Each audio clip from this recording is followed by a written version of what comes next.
Assalamualaikum warahmatullahi wabarakatuh. Bismillahirrahmanirrahim. Alhamdulillahirabbil alamin. Anak-anakku sekalian yang dirahmati oleh Allah. Kali ini kita akan membahas tentang ibadah Ramadan di tengah pandemi virus COVID-19. Anak-anak sekalian yang berbahagia, COVID-19 melanda seluruh dunia, termasuk negara kita, Indonesia. Di Indonesia, jumlah penderita yang terpapar COVID-19 sebesar 12.438 jiwa, dengan korban 895 jiwa. Saat ini vaksin belum diketemukan. Upaya pemerintah memutus sebaran COVID-19 selain menerapkan PSBB juga menganjurkan kepada masyarakat untuk menghindari kerumunan physical distancing, sering cuci tangan, memakai masker, dan lain sebagainya. Akibatnya, aktivitas yang menimbulkan kerumunan massa pun dilarang, termasuk sholat Jumat, sholat tarawih, tahlil akbar, tarawih berjamaah, buka bersama secara massal, takbir keliling, sholat id, dan lain-lain, terutama di daerah berzona merah. Lalu, bagaimanakah cara beribadah di bulan Ramadan agar kita tetap memperoleh pahala yang berlimpah tanpa mengurangi amaliyah bulan Ramadan? Sebelum menjawab itu, mari kita pahami bahwa di Islam memiliki keringanan-keringanan bila terjadi uzur syar'i, yakni alasan yang kuat yang dibenarkan syariat. Seperti pelaksanaan sholat Jumat, bila terjadi uzur berupa angin kencang, banjir bandang, peperangan, atau pandemi seperti sekarang ini, maka mengganti dengan sholat zuhur adalah solusi, tentu dengan catatan bahwa daerah tersebut telah dinyatakan oleh pemerintah sebagai daerah berzona merah.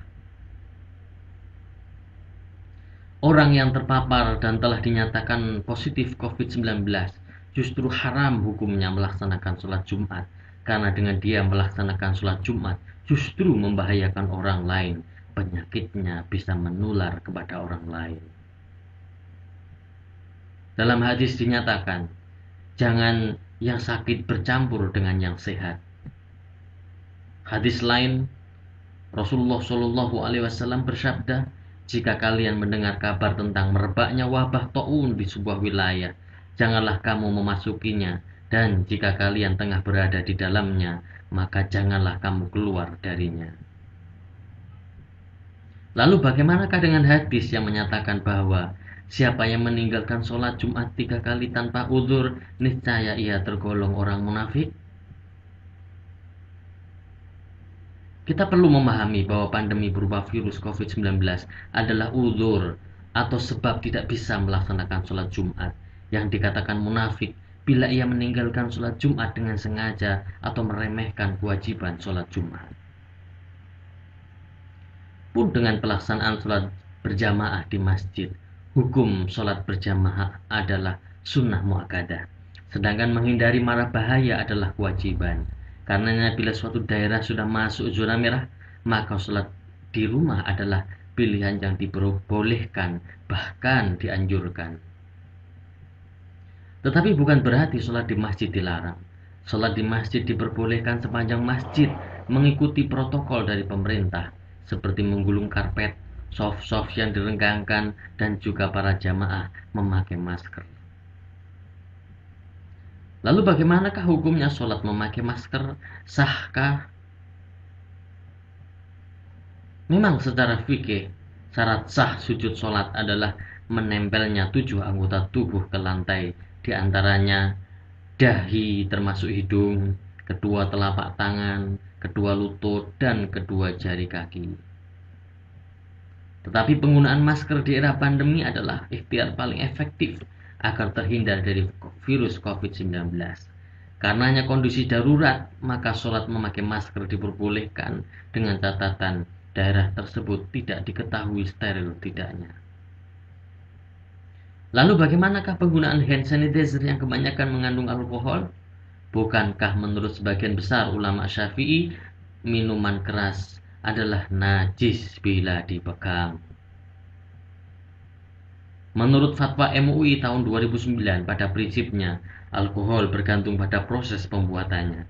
Bila ia berasal dari bahan najis, maka haram digunakan. Namun bila bahan pembuatannya tidak najis, maka diperbolehkan. Namun demikian, penggunaan hand sanitizer secara berlebihan akan membahayakan pori-pori kulit. Syekh Yusri Al-Azhar justru sangat menganjurkan bila kita melakukan cuci tangan hanya dengan memakai sabun saja. Dari berbagai penjelasan itu tadi, betapa pentingnya kita memahami keadaan sekarang ini. Kita perlu turut bekerja sama mengikuti protokol pemerintah, selain tentu menerapkan hidup yang menjaga kesucian, kebersihan, sebagaimana materi Ramadan yang telah dijelaskan beberapa hari lalu. Seperti rajin bersiwak, mencuci tangan setelah bangun tidur, menerapkan istinja dengan benar, dan berwudu yang bila perlu kita dawamkan, yakni terus-menerus dalam keadaan suci, yakni memiliki wudu. Selain tentu dengan memaksimalkan amalan Ramadan dengan khusyuk berdoa, semoga Allah segera mengangkat pandemi ini, juga membantu sesama khususnya masyarakat terdampak. Banyak di kanan kiri kita ini segera memerlukan bantuan kita, karenanya segera mengeluarkan zakat adalah pilihan yang terbaik. Baik zakat fitrah maupun zakat mal yang telah senisab. Semoga Allah melindungi kita dari mara bahaya pandemi ini, dan Allah segera mengangkat virus ini dan kehidupan bisa berjalan normal kembali. Amin. Terima kasih. Wassalamualaikum warahmatullahi wabarakatuh.